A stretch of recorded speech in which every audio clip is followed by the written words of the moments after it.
para darme eso.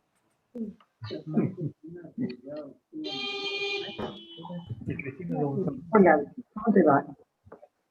Acá están, digamos, la gente está...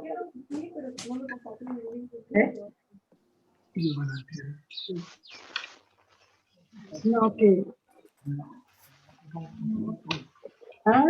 Sí. Mira, ahora se están presentando gente que se está presentando, hay 88 participantes. Para escuchar.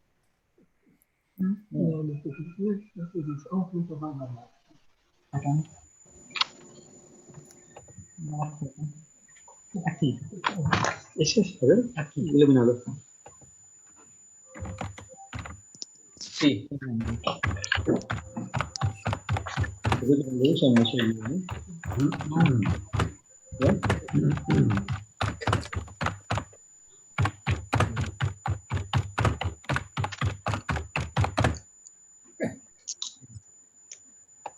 Les pedimos mientras que va entrando el resto de la gente si pueden ir silenciando los micrófonos tal vez para que no haya sonido. Micrófono, querido. Si no los puedo silenciar a todos y vos te prendés, Mariano, tal vez es más fácil así.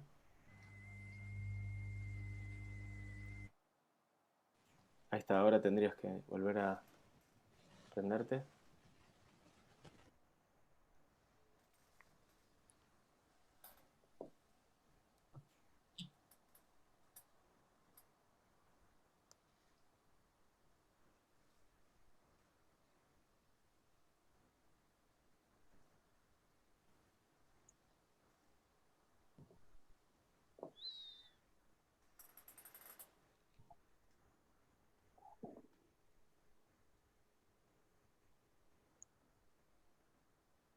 Hola, ¿puedo hacer una pregunta?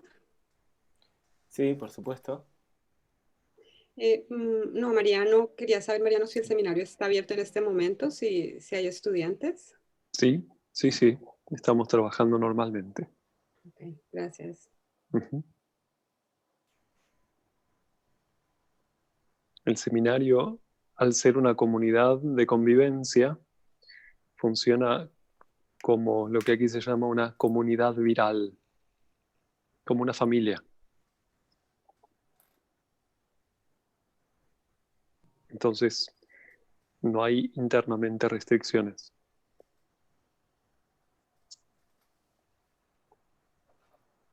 Qué bueno saberlo. Sí, solo tenemos que adaptar la situación con la llegada de docentes de afuera, pero eso es realizable. Gracias. Ujú.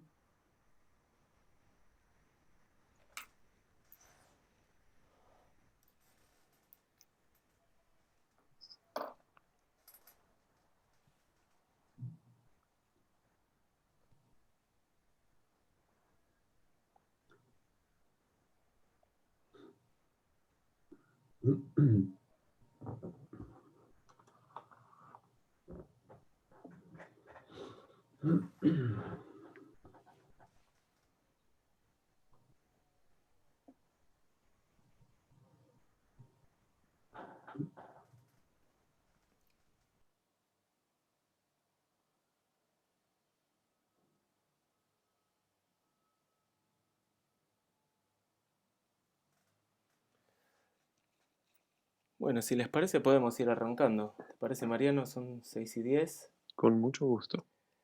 Ya estamos casi todos, creo yo.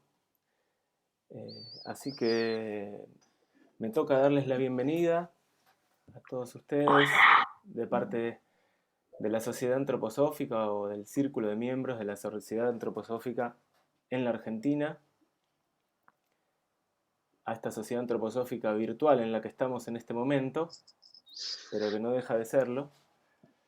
Y como sabrán algunos, otros no, esta charla es parte de un ciclo, es la segunda charla de 3, ya pasó el martes pasado la charla de Joan Melé, hoy nos toca la de Mariano, que esperamos con ansias, y en 2 semanas, el 4 de diciembre, va a estar hablando Constanza Calix del Goetheanum también en este ciclo, que está realizado íntegramente a beneficio del proyecto de remodelación y renovación del edificio de Buenos Aires de la Sociedad Antroposófica en Argentina.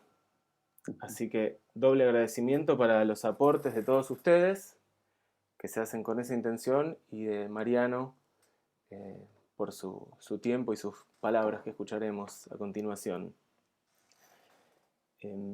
Les cuento brevemente la dinámica de la charla y luego ya lo presentamos a Mariano y comenzamos. La idea es que queden, después de escucharlo a Mariano, queden unos minutos para poder hacer algunas preguntas y para que sea más ordenado. Se nos ocurrió que voy a moderar las preguntas leyendo el chat, o sea que ustedes pueden ir escribiendo a medida que surjan y yo las voy a anotar y voy a hacer alguna especie de compendio tratando de resumir si hay varias en el mismo sentido o elegir las más representativas y también lo que el tiempo nos permita. Recordemos que Mariano está en una zona en la cual ya es bastante de noche y se va a hacer más de noche aún. Así que eso nos acota un poco el tiempo. Entonces, sin más, vamos a escucharlo ahora a Mariano Casanets, nacido en Buenos Aires en 1971, casado, padre de 2 hijos, licenciado en Ciencias Físicas de la Universidad de Buenos Aires, estudió también música, canto y medicina china. Amante de la montaña y la vida en carpa. Se consagró sacerdote de la comunidad de cristianos en el 2004, luego de sus estudios en los seminarios de sacerdotes en Stuttgart y en Hamburgo, Alemania. Trabajó en la comunidad de Buenos Aires desde entonces y coordinó las actividades de la comunidad de cristianos en Córdoba. Desde septiembre de 2019, trabaja en la dirección del seminario de sacerdotes en Stuttgart. Te escuchamos. Gracias, Facundo. Muchas gracias. A vos. Con muchísimo gusto. Bueno, buenas noches, buen día para todos. Es una alegría poder contribuir también con la vida de la sociedad antroposófica en el mundo de habla hispana, en este caso, y también hacer un aportecito para que la casa de la sociedad antroposófica en Buenos Aires siga acomodándose y abriendo espacios para la vida que quiere ocurrir allí. El tema que hoy nos reúne, la verdad y yo, y luego un camino para el encuentro con lo verdadero, es una especie de manifiesto, en realidad, en esta época. Es un manifiesto que de alguna manera está siendo requerido como una confesión a la posible humanidad que podemos devenir como seres humanos individuales, libres, que toman decisiones por sí mismos. Estamos claramente en una crisis grupal, institucional, grupal en la humanidad, donde la relación entre los grupos nacionales o multinacionales, grupos ideológicos, grupos religiosos, etcétera, entraron en crisis con el individuo que se ha fortalecido tanto que exige poder tomar decisiones sobre sí mismo. Y sobre esta cuestión es que querría hablar como un intento de fortalecer este proceso de emancipación del individuo para luego estar mejor capacitados para construir nuevos grupos que vayan a tener un carácter genuinamente democrático, es decir, la posibilidad de realizar pactos en libertad. Así que no solamente es una charla de contenido, sino que realmente de mi parte quiere ser un manifiesto para la época. Me gustaría empezar con una aproximación a la pregunta en sí del acceso a la verdad.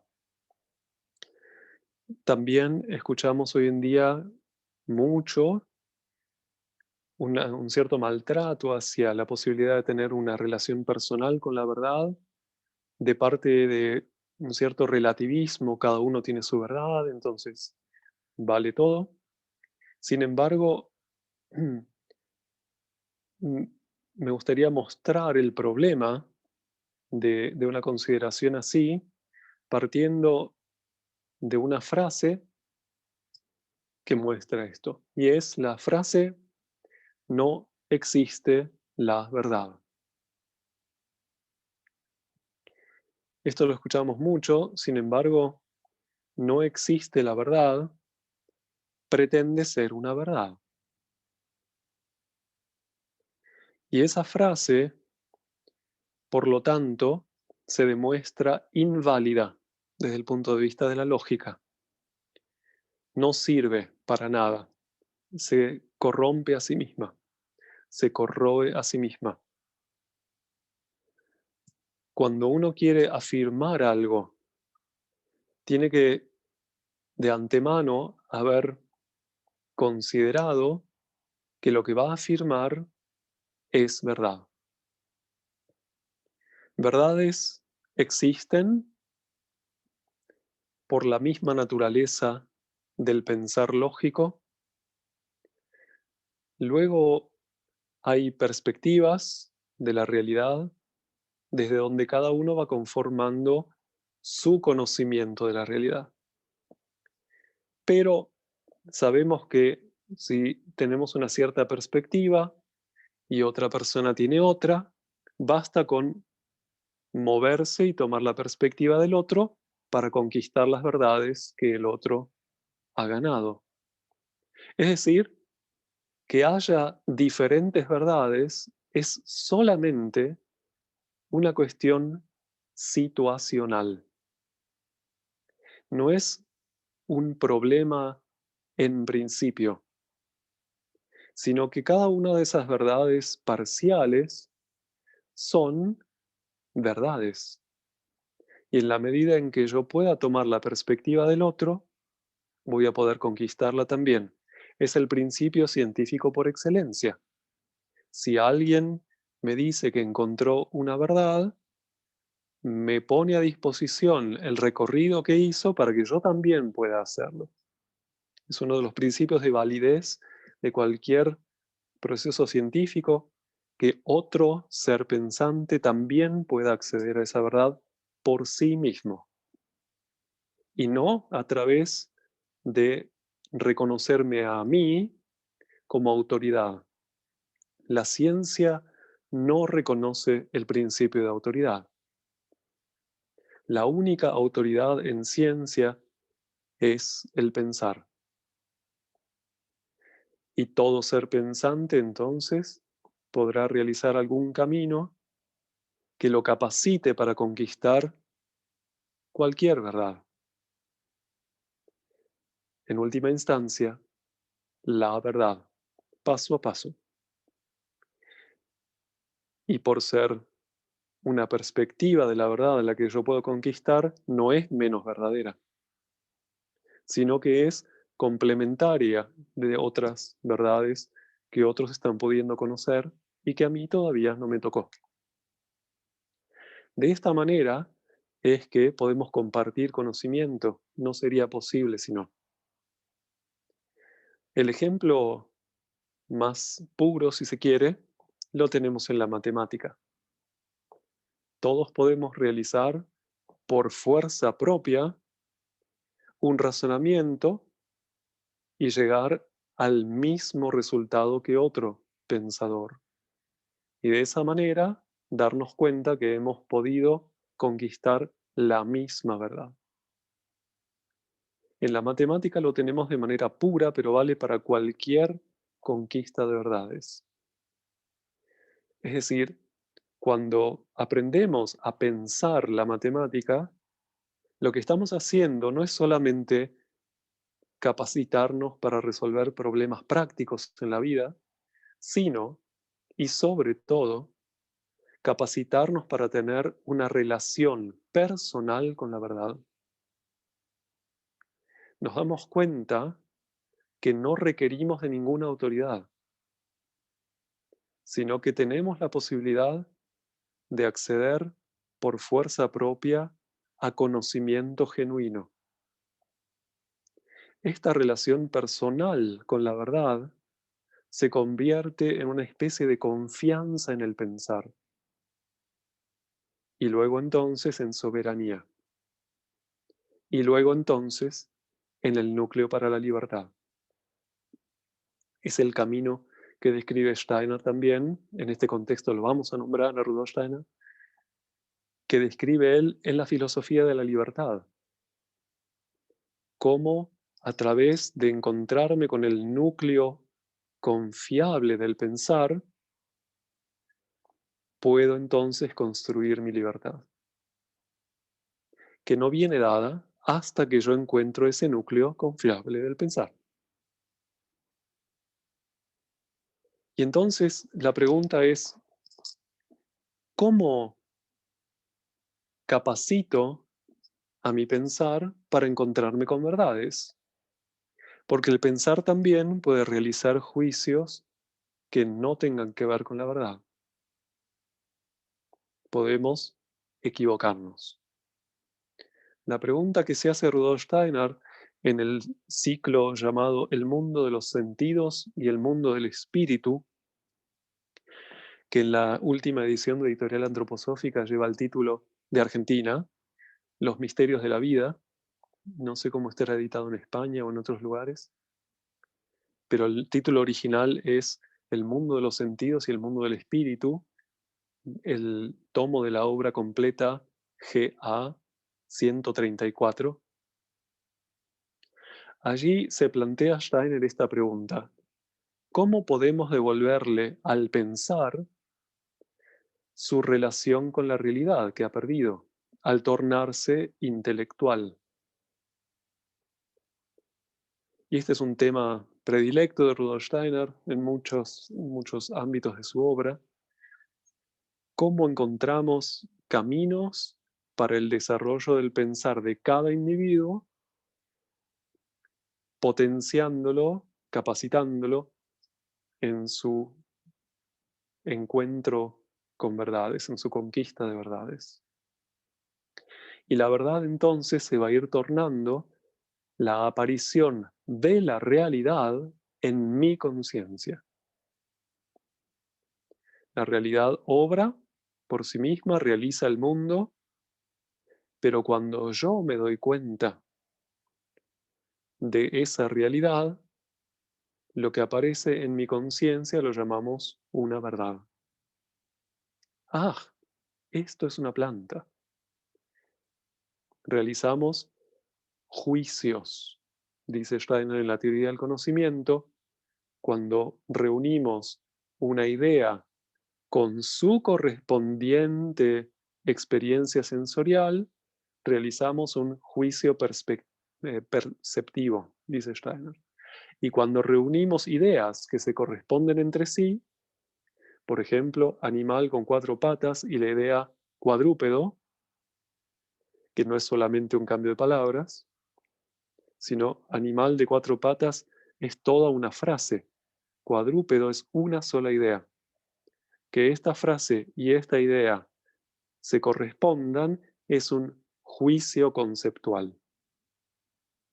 Estas dos capacidades de síntesis, llama Steiner también a esta posibilidad, tenemos normalmente los seres humanos de realizar juicios perceptivos y juicios conceptuales.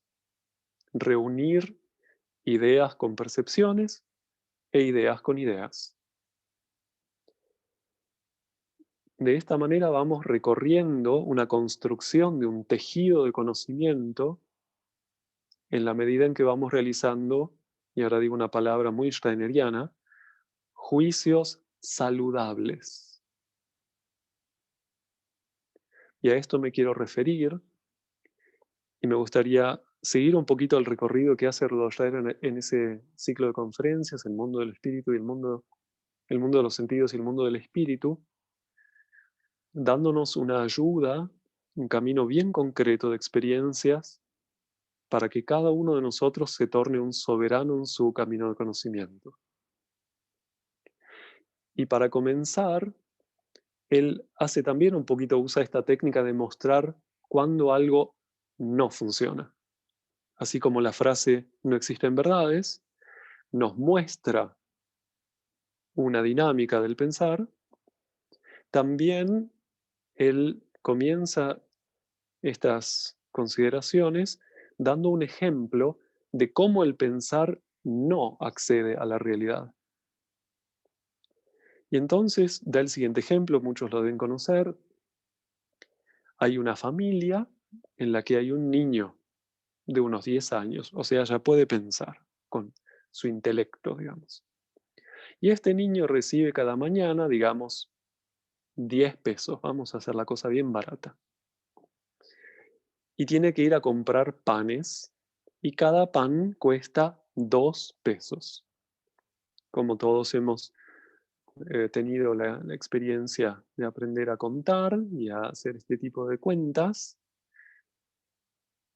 podemos rápidamente deducir solamente en el pensar qué tendría que pasar en la realidad acerca de cuántos pancitos tiene que poder traer ese niño. Entonces diríamos, todos podemos poner la manito de cuántos pancitos va a traer. 5. Bueno, la cuestión es que este niño va cada mañana a comprar y trae, por supuesto, 6 pancitos. Entonces, esto pasaba todos los días, se llevaba 10 pesos para comprar pancitos de 2 pesos cada pancito y traía 6. Todos los días. Resulta que un buen día viene un amiguito de visita, que también puede pensar muy bien intelectualmente, y es testigo de esta situación. Y ve que su amiguito sale a comprar y lo espera. Y piensa, va a volver con 5 pancitos. Resulta que viene el amiguito con 6 pancitos. Y este niño que vino de visita, que es representante del pensar intelectual en esta historia, dice la frase predilecta del intelecto, y es: esto no puede ser. Pero puede ser. Lógicamente, no puede ser. Pero es. ¿Qué está pasando aquí? El niño que venía de visita puede razonar muy bien, correctamente, pero el problema del intelecto es que no tiene todos los elementos siempre a disposición. Entonces saca conclusiones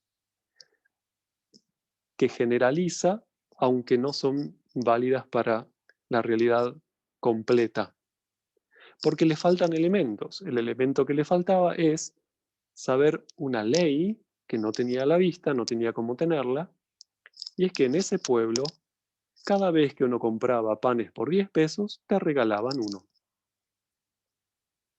Así de sencillo.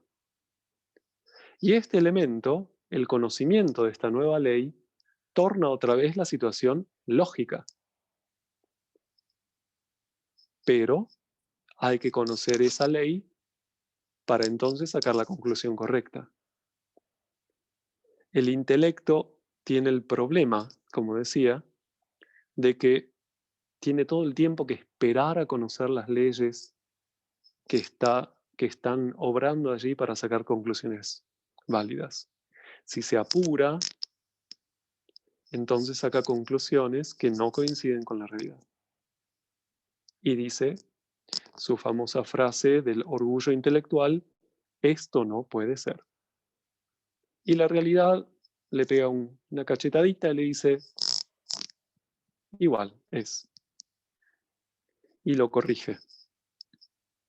Entonces la pregunta es si podemos cada uno de nosotros hacer este gesto educativo del pensar para poder realizar juicios perceptivos que sean realistas.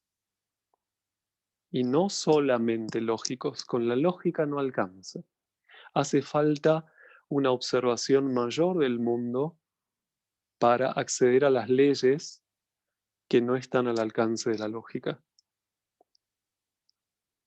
Entonces, Steiner describe un camino actitudinal para ir desarrollando esta capacidad. Lo primero que hay que decir es que algo que no dice Steiner en esas conferencias, pero sí en la teoría del conocimiento, que es el GA número 2, es que Goethe, y él también, aconsejan retrasar el juicio todo lo que se pueda. Es decir, esperar a que se torne evidente, a que los elementos mismos de la realidad, de la observación y del pensar se vayan uniendo por sí mismos hasta que la imagen esté completa. En el ejemplo, este niño tendría que haber esperado, y de esa situación, en lugar de realizar el juicio, esto no puede ser, tiene que haber generado de esa situación, de ese pequeño susto, una pregunta. ¿Cómo es que es así y yo no lo entiendo? En lugar de una afirmación que contradiga la realidad. Es decir, retrasar el juicio todo lo que se pueda y convertir el pensar en la construcción de una pregunta, no de respuestas. El pensar como una actividad que conforma preguntas. Y vamos a ver que cuando una pregunta madura, la respuesta es la misma pregunta vista desde el otro lado. A esto llama Steiner también en la teoría del conocimiento el aspecto subjetivo del pensar, esa actividad formadora, observadora, y el aspecto objetivo del pensar como el contenido de la afirmación misma.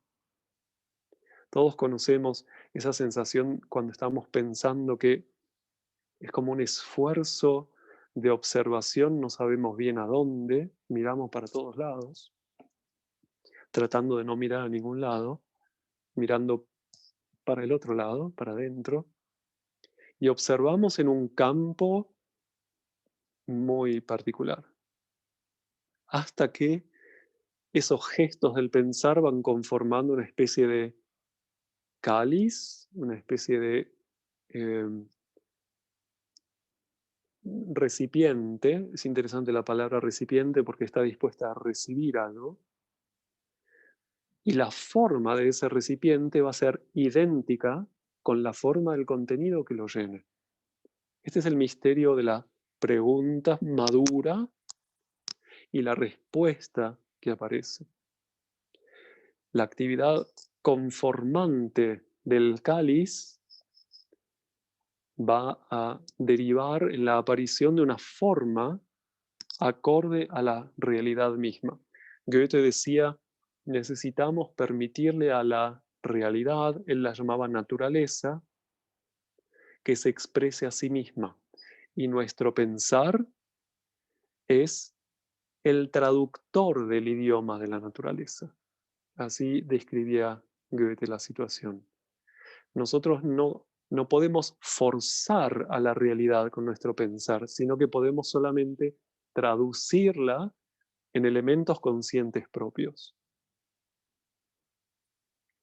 Permitirle a la realidad que se transforme el lenguaje en mi pensar. Y a esto es lo que Goethe llamaba un proceso de juicio, Steiner diría, saludable. Esperar hasta que la pregunta madure. Para eso hay que trabajar mucho, no es solamente esperar, sino trabajar generando la pregunta que permita a la realidad manifestarse en forma de idea en mi conciencia. No es otra cosa que la realidad misma en su contenido ideico que se presenta en mi conciencia, a través de mi esfuerzo por recibirla, por generar el recipiente. Y para eso se necesita un pensar formante, no un pensar que se disuelva. Por eso Steiner recomienda ejercicios concentrativos para fortalecer esta capacidad, no dispersivos. No meditaciones dispersivas de poner mente en blanco, por ejemplo, sino meditaciones concentrativas. Tomo un elemento y lo desarrollo. Entonces todo lo demás se ordena alrededor. Es otra técnica, digamos, que tiene además como efecto el fortalecimiento de esa capacidad formativa en el pensar. Pero repito, se trata de formar cáliz, no el relleno. Pero lo interesante a la vez es que cuando se haga consciente el relleno, va a ser idéntico a la pregunta, pero visto desde el otro lado. Vamos a encontrar este mismo gesto de desarrollo, por ejemplo, en el taoísmo. Vieron que en la cultura china antigua, también en la japonesa, está la práctica de conformar recipientes, hacer cuencos. Esta es una práctica muy antigua, el arte de hacer cuencos con arcilla, con otros materiales, que es parte de esa formación de esta capacidad. Entender cómo funciona, cuál es el misterio del cuenco. Esto va a tener su metamorfosis luego en los misterios del grial cristianos, que podríamos también llamar los misterios cristianos científicos. La aparición de la ciencia con corazón. Detrás del grial está todo esto también. Esto se manifestó a lo largo de la historia, por ejemplo, en el síntoma de que los sacerdotes eran casi siempre científicos. Vamos a encontrar este elemento muy presente. La división entre ciencia y religión es bastante nueva, históricamente. Es un problema de nuestra época. No es un problema de la cosa. Es decir, la práctica religiosa es compañera de la verdad, de la búsqueda de la verdad, de la ciencia. Por eso estamos tan agradecidos a la antroposofía también, que nos vuelve a mostrar que eso es posible. Y Steiner da entonces en este ciclo de conferencias describe 4 pasos en el desarrollo de esta apertura y capacitación del pensar que me gustaría ahora describir. Están ahí en el título. Perdón. El primer paso lo describe él con la palabra asombro, capacidad de asombro. La tuvimos hace un ratito con el ejemplo de los 2 niños, cuando el niño que visita de repente pudo haber dicho, ajá, ¿y esto qué es? ¿Cómo es posible que mi conclusión no coincida con la realidad? Ese momento donde uno retira el juicio y se muestra científicamente vulnerable otra vez. Es decir, se hace fértil para una pregunta. A eso Steiner lo describe como la capacidad de asombro, que va en contra del orgullo intelectual, del construir opinión. ¿Qué importa la opinión en la ciencia? La opinión es enemiga de la ciencia. No se trata de opinar, se trata de encontrar verdades. ¿Qué importa lo que cada uno opine para la ciencia? Nada. Cero. Es una enfermedad la opinión en la ciencia. Yo opino. Es totalmente irrelevante. Sino que se trata de ir como equipo de trabajo, como equipo de búsqueda, ofreciendo lo que cada uno va encontrando en la conformación de la pregunta, que Goethe llama también experimento. Los experimentos son las preguntas que le hacemos a la naturaleza para que ella se exprese, dice Goethe. Y entonces el arte del científico consiste en realizar esas preguntas. No en inventar respuestas en el escritorio, las teorías que después se demuestren que son sostenidas o no por el experimento crucial. No, no, no. Ese recorrido está enfermo. Construimos error y luego intentamos corregirlo. No, dice Goethe, vamos a construir sobre certeza, no sobre error. Es totalmente diferente el método. Vamos a esperar, no vamos a generar una teoría que luego de 200 años se compruebe que era falsa. Y mientras tanto, ¿qué pasó? Hubo muchas generaciones de personas que construyeron cosmovisión en base a esa opinión. Por ejemplo, podríamos hacer el ejercicio hoy en día en esta sala de Zoom, que cada uno se anime a levantar la mano si todavía cree que el ser humano desciende del mono. No lo hagamos porque tengo que recorrer todas los cuadraditos, pero cada uno puede preguntarse realmente qué grado de certeza conquistó con esta afirmación. ¿Cómo hizo para comprobarlo? ¿Está seguro? ¿Qué significa? ¿Está científicamente comprobado que? ¿No es un principio de autoridad para nosotros, para cada uno? ¿En qué tema? Estamos bien en la actualidad, ¿se dan cuenta? Y si me atrevo a cuestionar, porque yo no lo pude comprobar todavía, ¿qué pasa en mi relación con la autoridad? La autoridad queda, por la fuerza del individuo, descartada. Y esto es lo que está haciendo temblar al establishment en este momento. Que cada individuo es el último poder del universo, donde el nuevo mundo va a construirse. Estamos en un momento histórico, se dieron cuenta, ¿no? Y tiene que ver con esto que estamos hablando ahora, con que cada uno de nosotros descubra que tiene una relación personal con la verdad. Entonces, asombro. Voy a tomar un segundito la pregunta que acaba de aparecer porque es muy interesante. ¿Qué pasa con las ciencias sociales? Exactamente lo mismo, solo que hay que encontrar cuál es la pregunta en cada área del conocimiento.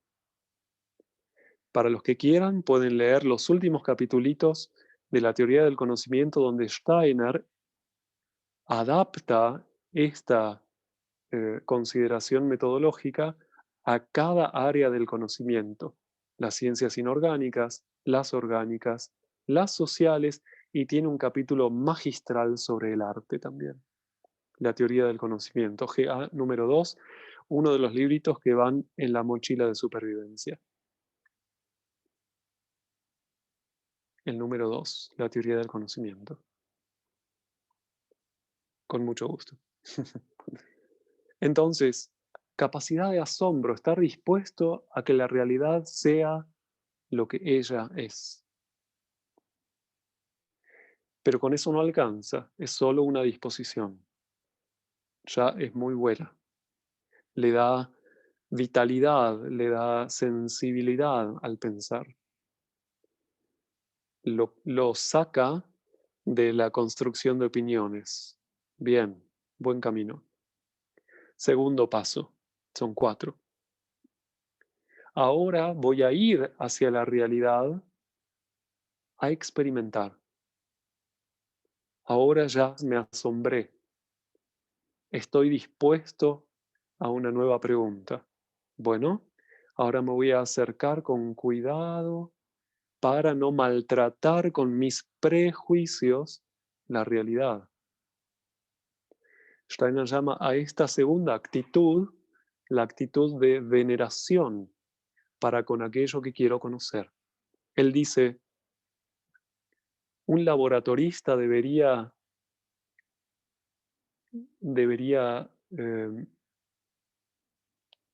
no me sale la palabra, generar no, pero cultivar es la palabra que quería decir, cultivar una actitud de veneración para con la retorta que está estudiando.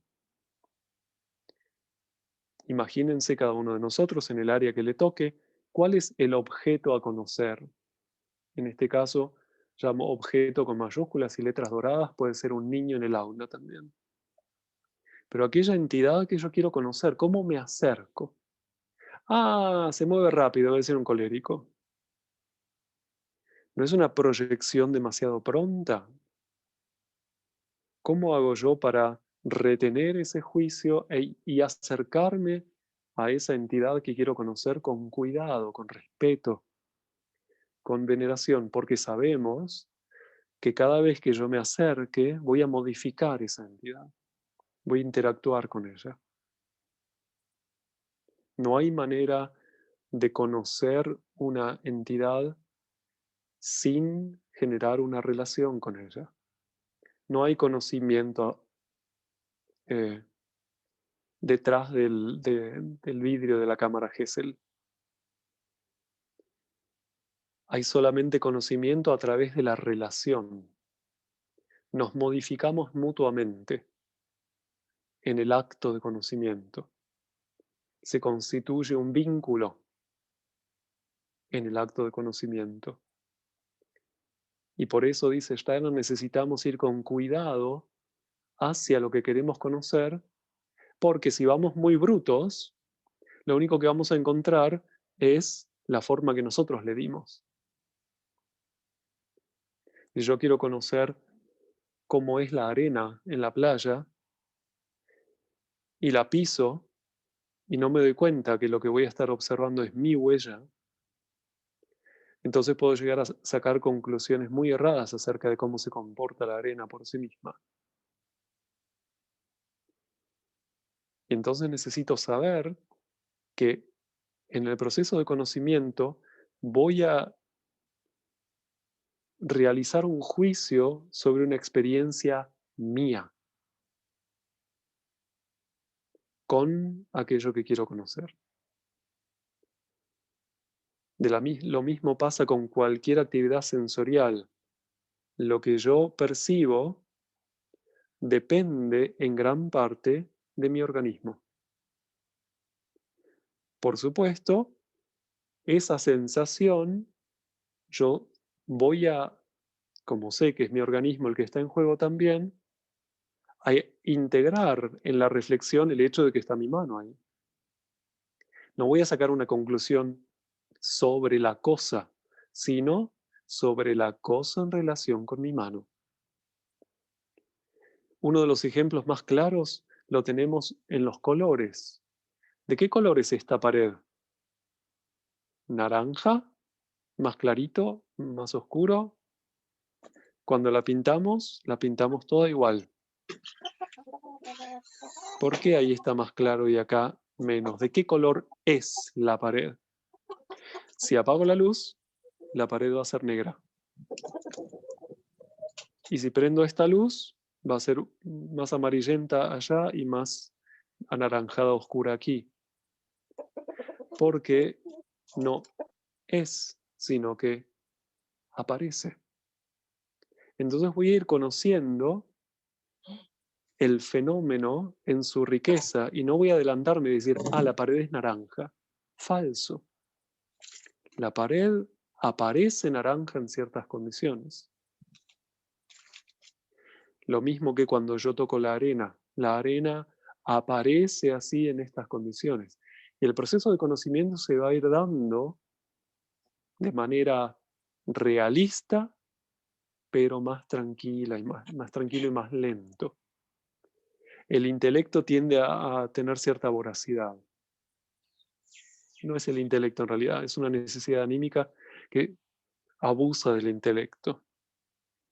Es lo que Steiner llamaba el alma afectiva, cuando se refería a estos gestos del alma que nos afectan, el alma racional y afectiva. Ahí están estos elementos voraces del pensar, buscando seguridad en lugar de conocimiento.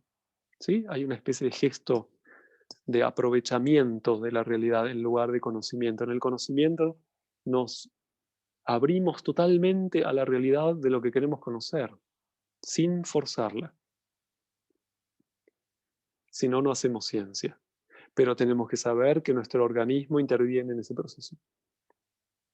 Hoy en día esta es una de las bases, por ejemplo, en la física cuántica metodológica.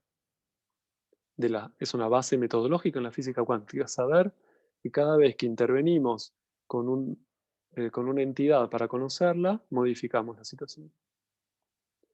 Entonces lo que obtenemos de allí no es un conocimiento de la entidad, sino de mi relación con la entidad. Y de a poco vamos construyendo conocimiento. Es una ilusión suponer que el mundo está ahí así como está, sino que está con nosotros. Somos parte. Y esta es la tercera cuestión que Steiner trabaja en este texto. Somos parte del proceso que estamos queriendo conocer. Y a él llama interesantemente a esta tercera actitud el sentirse, es una cuestión del sentirse en sintonía con las leyes del universo. Mi pensar y mi organismo, mi organización, son parte de los fenómenos del universo. No están en un mundo aparte. Es la experiencia que termina con el dualismo y recupera un real monismo, describe Steiner también en la filosofía de la libertad. El mundo es uno. Y con esto derroca a Kant, una vez más. No está la realidad en una esfera y yo en otra. Soy parte de la realidad. No está la cosa en sí, dice Kant, y mi imagen encerrada en mi conciencia de la cosa en sí, que no tiene nada que ver, se forma en mí. Es la imagen burdamente descripta del dualismo kantiano. Y Steiner dice, necesitamos tener el coraje de darnos cuenta que estamos conociendo como parte del fenómeno. No somos observadores, somos actores del fenómeno que estamos conociendo. Y es un desafío muy grande entonces, porque todos nosotros hemos sido criados en un contexto filosófico kantiano, en la escuela, en todos lados. Entonces puede estar surgiendo en nuestras almas la pregunta, momento, pero entonces que no puedo conocer nada acerca de la realidad. Cuidadito, se asoma Kant. Esa es una pregunta que haría Kant, porque está suponiendo que la realidad está ahí, en otro lado. Justamente lo que aparezca en mi proceso de conocimiento es la realidad. Y este es un momento de mucho coraje que hay que tener, para darnos cuenta que el resultado de este proceso es la realidad, no es una imagen de la realidad, sino que el resultado de este proceso de conocimiento es la realidad misma, donde la experiencia sensorial y la idea se han encontrado en mi conciencia conformando el todo que la realidad es. No hay otra en un otro lado. Y este es el punto difícil, vencer a Kant, a las costumbres kantianas de nuestro pensar, pero es nada más que un problema de esfuerzo y coraje. Sentirse en sintonía con las leyes del universo y permitirle entonces a la naturaleza expresarse como idea en mi conciencia. Platón decía, en el mundo como experiencia sensorial, Dios se ha hechizado a sí mismo. Y la tarea de nuestro pensar es deshechizarlo. Y nos vamos a encontrar a través del proceso de conocimiento con la interioridad del mundo. No hay más allá. Y si seguimos pensando que hay un Dios trascendente y no inmanente, entonces preguntémonos qué nos pasa con nuestra relación con Kant. Tenemos un amorío con Kant.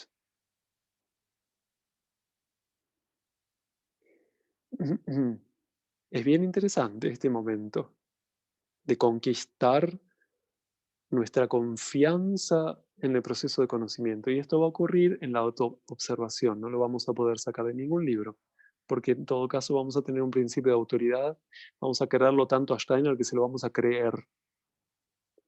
Pero eso no va a sanar mi pensar. Mi amor por Steiner no va a sanar mi pensar.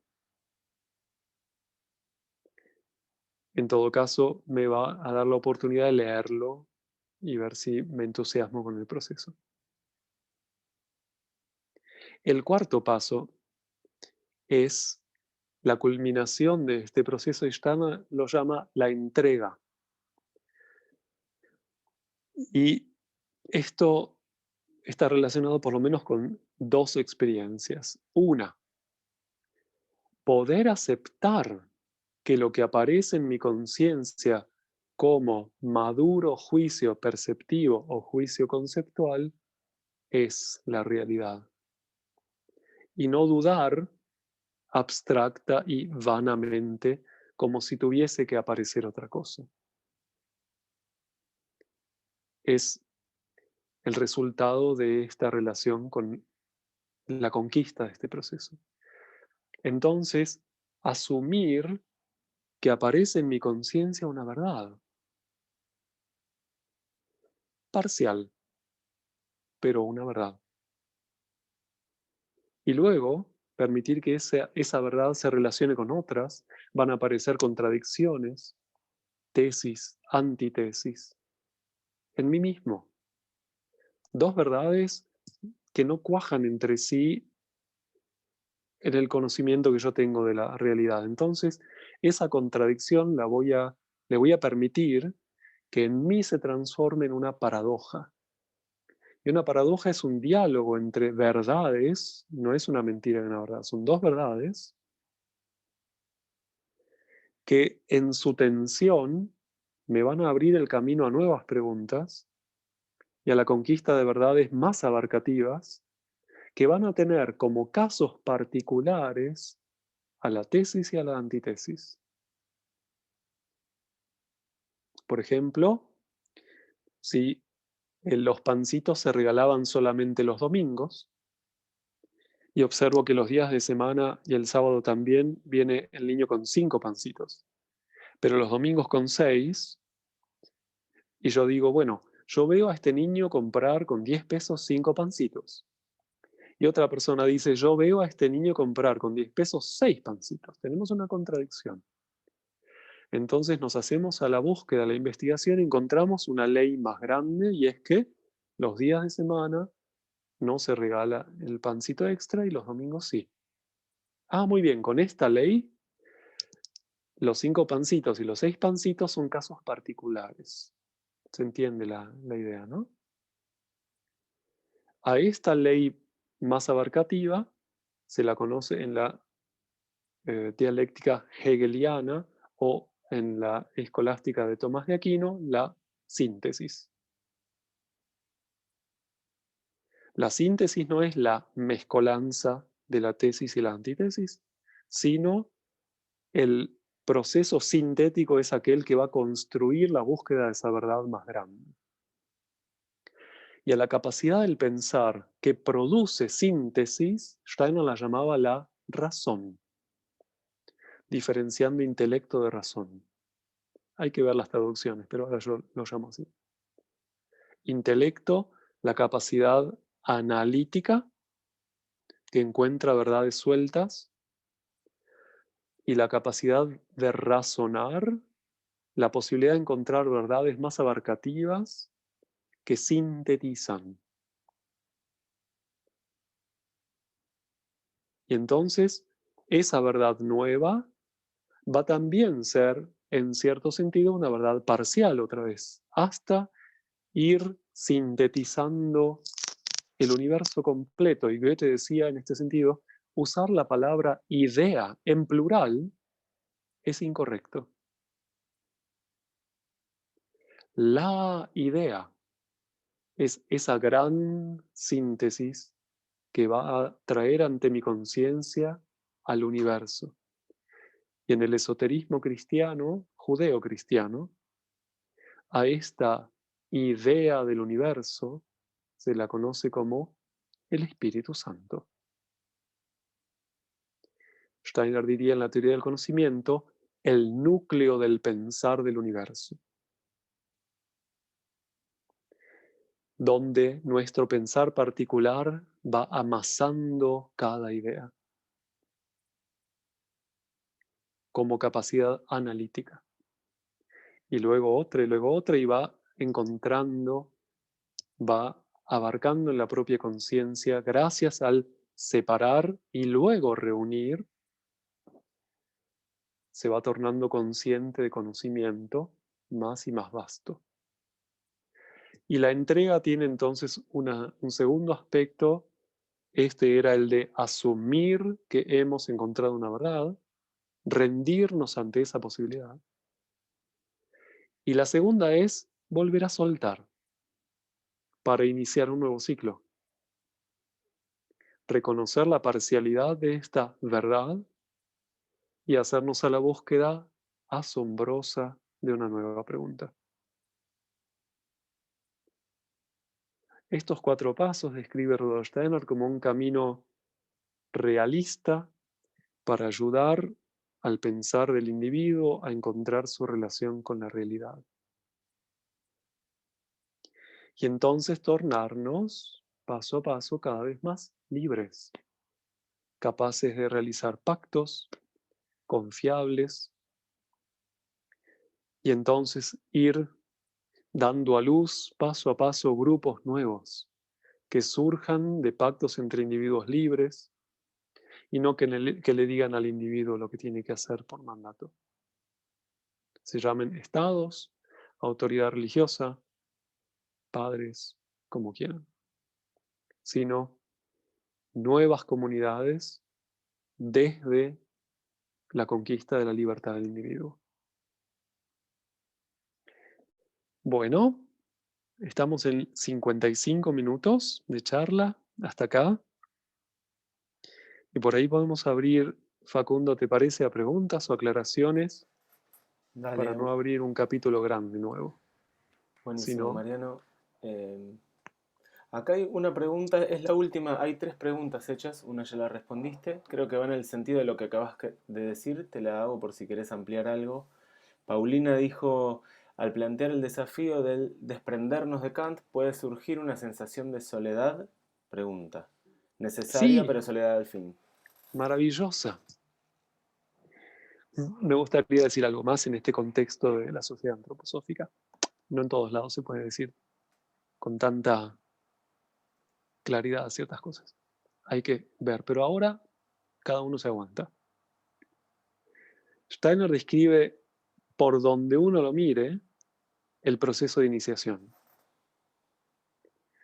Y el proceso de iniciación tiene básicamente 3 fases, todo proceso de iniciación. El primero es, me encuentro en la realidad, me despierto y me desidentifico de aquello a lo que yo le decía yo.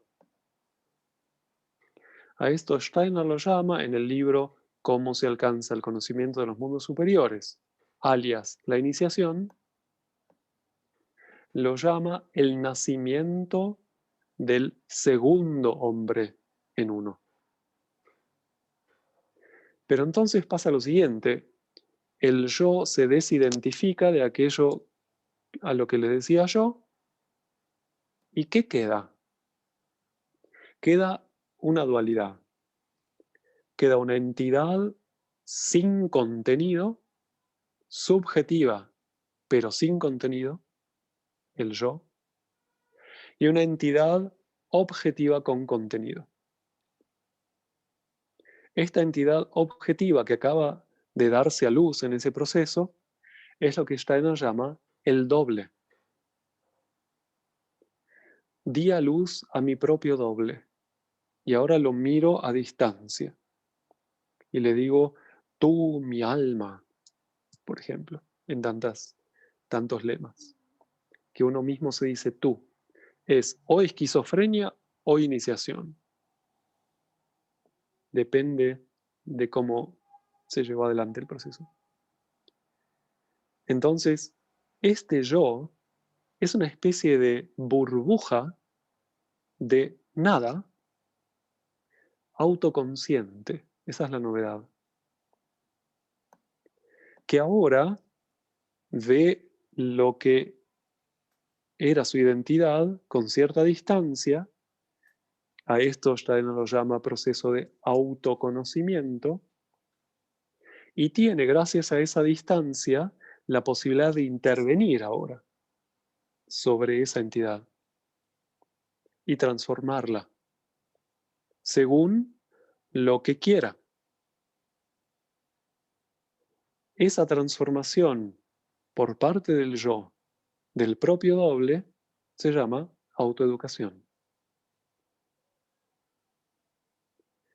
Y entonces esto va a ocurrir a través de la tercera fase. La primera era aparezco en mi entidad y me desidentifico. La segunda es consolido la autoconciencia como un yo vacío en relación con su doble. Y la tercera fase es la apropiación. El yo se vuelve a apropiar de lo que es suyo, su doble, no lo deja por ahí tirado y lo empieza a transformar. Se hace cargo, pero ya no se identifica. Entonces gana soberanía sobre lo que le pasa. Deja de estar permanentemente reactivo. Después se puede describir también el proceso anímico en sus fases, pero estas 3 etapas grandes.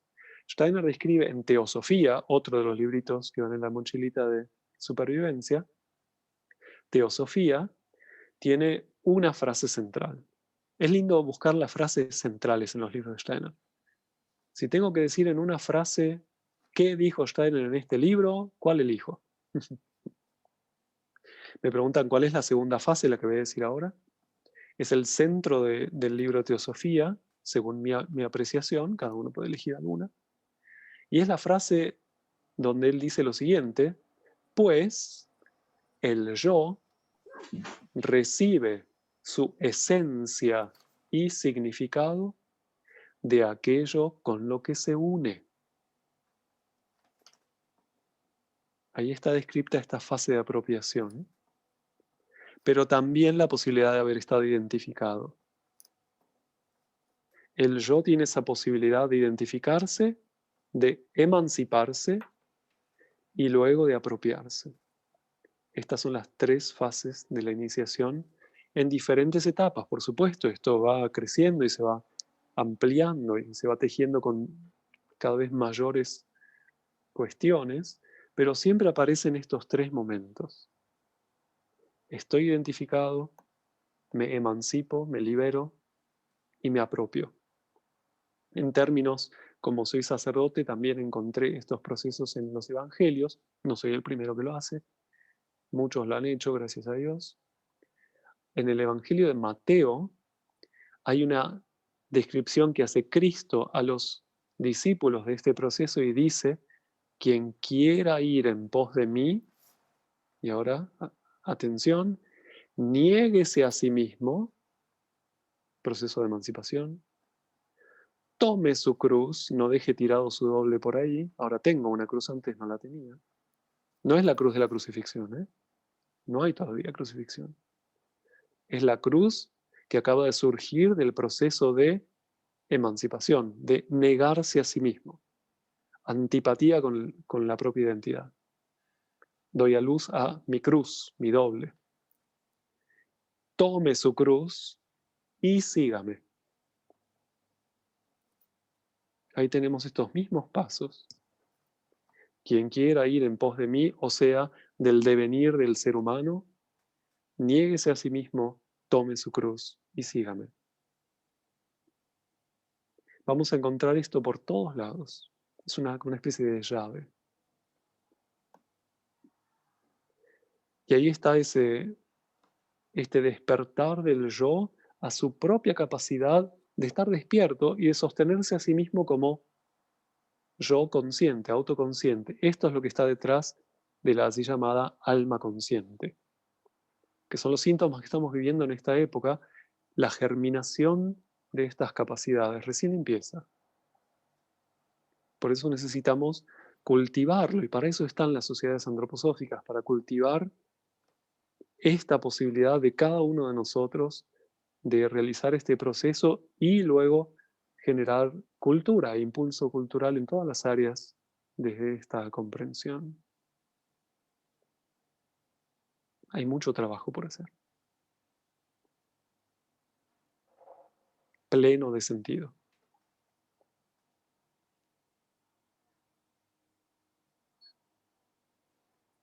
¿Seguimos con alguna otra pregunta, Facundo, te parece? Dale. Acá hay dos, te las leo juntas porque creo que son como los dos aspectos de la misma pregunta. Una dice, entonces es de algo anterior que venías diciendo, creo, entonces hay tantas realidades como sujetos y tantos mundos como sujetos, si todo es inmanente. Y en otra pregunta, ¿podríamos decir que hay una gran verdad, el Espíritu Santo, a la cual se llega desde otras verdades? Sí. En la conquista subjetiva de verdad, vamos realizando nuestra relación individual con el Espíritu Santo. Pentecostés, en términos de las experiencias iniciáticas de los discípulos. Y luego la posibilidad para cada uno de nosotros, por supuesto, sí. Y desde el despertar del individuo, la conformación comunitaria. Pentecostés aparece como representante de estas posibilidades, sí. En algún momento uno empieza a darse cuenta que el mundo no es algo, es alguien. Es el resumen por ahí de lo que se acaba de preguntar. En términos de Platón, es Dios en su expresión como mundo. No es otra cosa que la divinidad en su manera de relacionarse conmigo sensorialmente. Esto lo vamos a encontrar en todas las cosmovisiones antiguas de una manera más atávica, y ahora lo estamos conquistando como proceso individual de conocimiento. Vamos descubriendo a los sujetos hechos mundo. No son cosas las cosas. Son experiencias sensoriales como vínculo con alguienes. Da un poquito de es un buen síntoma. Entonces nos vamos a acercar con cuidado, ¿no es cierto? ¿Qué es esto que aparece por ahí? ¿Qué es un cristal? ¿Qué es una planta? Hola, le decimos. Por supuesto, son las apariencias de ese ser, no es ese ser. Cuando yo le doy la mano a una persona, la experiencia sensorial no soy yo. Es un efecto de mi encuentro con el otro. Esa sensación acá en la palma de la mano. Pero yo trasciendo la sensación y voy en búsqueda de aquel con quien me estoy encontrando a través de esa sensación. Lo mismo podemos hacer con todas las experiencias sensoriales. Ir hacia la experiencia como si fuese saludar a la entidad que se encuentra conmigo allí. Cuando miro, cuando escucho, cuando toco, ¿con quién me estoy relacionando? Puede que sea un conjunto de seres también. Los así llamadas jerarquías. Pero son concretos, no son abstractos. No están en los libros nada más. Están en la realidad. Son la realidad. Ujú. ¿Por dónde seguimos, Facundo? Otra, a ver si sigue en el sentido que venís, haciendo una comparación con lo que se dijo del Espíritu Santo, entonces Dios crece cada vez que el ser humano se encuentra con la realidad así construida. Sí, modificamos también a la divinidad con nuestro actuar. Pero ahora tenemos que imaginarnos a Dios no como una entidad trascendente, como alguien que está sentado en el más allá esperando que lo miremos, sino Dios como mundo. Uno puede también decir, bueno, yo deifico el mundo. ¿Qué pasa si lo conozco? No le proyecto mi ilusión de Dios, sino me doy cuenta. Bueno, veamos cómo se puede ir haciendo. Y Dios entonces es una palabra muy grande que representa muchas cosas.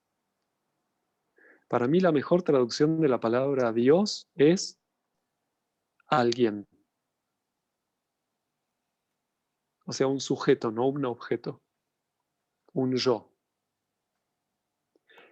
Los hindúes decían en la antigüedad, el universo es como un manzano. Así como el manzano da manzanas, el universo da yoes. Genial.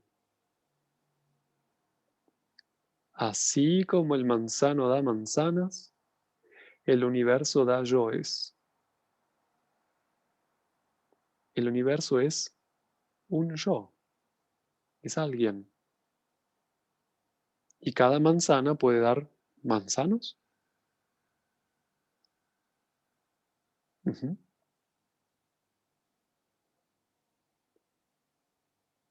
Bueno.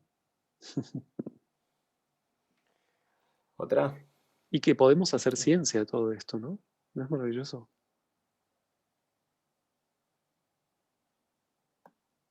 Sí, con mucho gusto. pero perdón, ¿y qué pasa con esos alguienes que han experimentado la sensación con la tecnología? ¿Qué hacemos ahora con el desafío ante esta inteligencia artificial que avanza? No dejan de ser alguienes. La pregunta es quiénes. ¿Con qué alguienes nos queremos relacionar? ¿Por qué y para qué? ¿Y cuál es nuestra manera saludable de relacionarnos? En la época de Steiner, donde Steiner estaba caminando en la Tierra, se estaban haciendo experimentos, por ejemplo, de intentar hacer crecer plantas con luz artificial. Era el comienzo de esas posibilidades. Había ya lámparas y la, el experimento da que sí, se puede hacer crecer plantas iluminándolas con luz artificial. Entonces le preguntaron a Steiner, ¿cómo es esto? Explicable, porque no es luz del sol directa. que hay en la luz eléctrica que posibilita esto también, que haya, digamos, un éter vital de la mano del éter lumínico. Y él decía, evolutivamente, esto habrá que investigarlo, la electricidad es un resabio de la época en la que Tierra fue Sol, de la época del antiguo Sol. Por eso subyacen en la electricidad de la Tierra fuerzas solares todavía.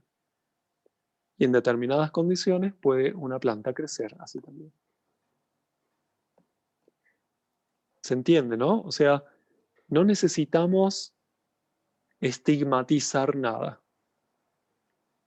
No es eso ciencia. Necesitamos ir al conocimiento y vamos a ir viendo que Lucifer, Ahriman y todos estos hermanitos se van a ir ubicando en la medida que los conozcamos. Vamos a poder realizar, construir relaciones saludables con todos estos seres, ubicándolos según lo que vayamos conociendo. El problema es cuando no los conocemos. Entonces nos relacionamos de una manera ciega con ellos, reactiva. Se tornan tentadores y manipuladores del ser humano en la medida que el ser humano no los puede conocer. Pero en la medida que los vamos pudiendo conocer, van perdiendo control sobre el yo humano. Porque el yo humano se va haciendo soberano.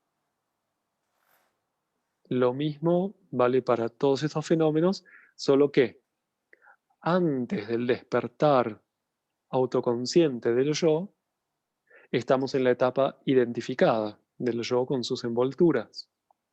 Digamos, somos un niño. Y allí somos muy vulnerables. Por eso, esta pregunta que acaba de hacerse es una pregunta pedagógica. ¿De qué manera quiero yo contribuir con que un ser humano pueda llegar a su despertar autoconsciente para hacerse soberano de todas estas cuestiones? Y si yo veo que ofrecerle una experiencia digitalizada en edades tempranas le quita la capacidad de integración sensorial, la capacidad de realizar juicios perceptivos saludables, entonces no lo hago. Pero no demonizo esa cuestión, sino que la ubico. Pierdo el miedo. Y digo, muy bien, ahí está esa posibilidad. Prendemos la luz también en las aulas. Hoy en día hablamos por teléfono. Ya no le tenemos miedo. O escuchamos música grabada. Pero por ahí hacer eso con un niño muy pequeño produzca ciertas malformaciones en su organización sensorial, por ejemplo. Son preguntas pedagógicas, higiénico-pedagógicas.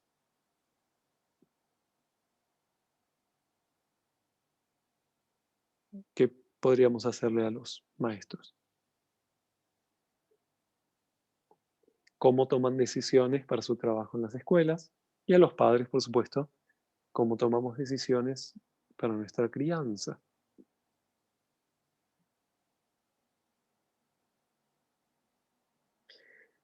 Bueno, 5 todavía quedan. Bueno, les aprovechamos con otra pregunta entonces. Una del principio, dice Gabriel, entonces nunca se puede garantizar la veracidad de nada, ya que no podemos garantizar que todos los elementos que afectan esa verdad están siendo considerados. Al contrario, podemos ir afirmando que conocemos verdades en contexto. Y entonces decir, esto es una verdad, dado este contexto. Concretamente, y la realidad es esta, está apareciendo, esta entidad es una planta y no es plástico. Ahora, si yo digo, esta entidad es un ser divino que me va a iluminar, Bueno, despacito. ¿Por qué lo digo? ¿Tengo ese conocimiento? ¿No lo tengo? Vamos creciendo, abarcando verdades cada vez mayores, pero abarcando verdades cada vez mayores. Si es una verdad, otro también la va a poder conocer. Es justamente la verdad, es aquello que nos une, no que nos separa. Y la verdad reconocida por mí es solamente mi acceso a la verdad, pero no por eso menos verdad. El relativismo en el sentido que, bueno, ninguna verdad es valiosa, muy al contrario. Yo llamaría esto no un relativismo, sino un subjetivismo, todo con mayúsculas. El sujeto conoce y conoce verdades, y por eso podemos hacer ciencia en equipo. Y cada uno va a conquistar por propio esfuerzo esas verdades. Ninguno de nosotros necesitó creerle a Pitágoras su teorema. Cada uno de nosotros pudo pensarlo y reconocer la verdad en él. Y no porque lo dijo Pitágoras, sino porque yo lo pensé. Y es totalmente verdad en el contexto de la geometría euclidiana plana. Si yo quiero generalizar eso, no sirve. Por ejemplo, el teorema de Pitágoras no sirve en una esfera, porque tengo otro contexto. Pero eso no significa que sea menos verdad en la geometría euclidiana plana. ¿Se entiende? Entonces voy a tener la verdad, una y la otra. Y una verdad mayor es por ahí el espacio tridimensional que me permite estas proyecciones. Como decía antes, cada verdad subjetiva va a ser un caso particular, pero no menos verdad. Es una cuestión de perspectivas y de caminos de cada individuo tornándose individuo cognosciente.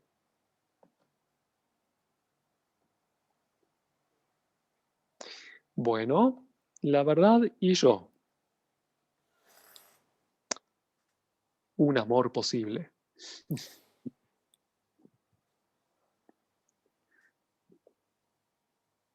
Un Bueno, amor muchas necesario, gracias. Mariano. Un amor necesario. Un amor necesario. Gracias a todos. Sigamos construyendo. Creo que el trabajo antroposófico es de los impulsos culturales más necesarios de esta época. No dejemos de hacerlo, por favor. Muchas gracias, Mariano. Gracias. Con muchísimo gusto y adelante. Un abrazo a cada uno en el lugar del mundo en el que esté.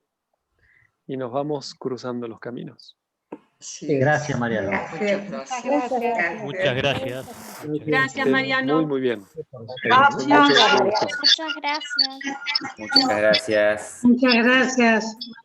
Gracias, María. Gracias. Muchas gracias, Hasta luego. Mariano. Gracias.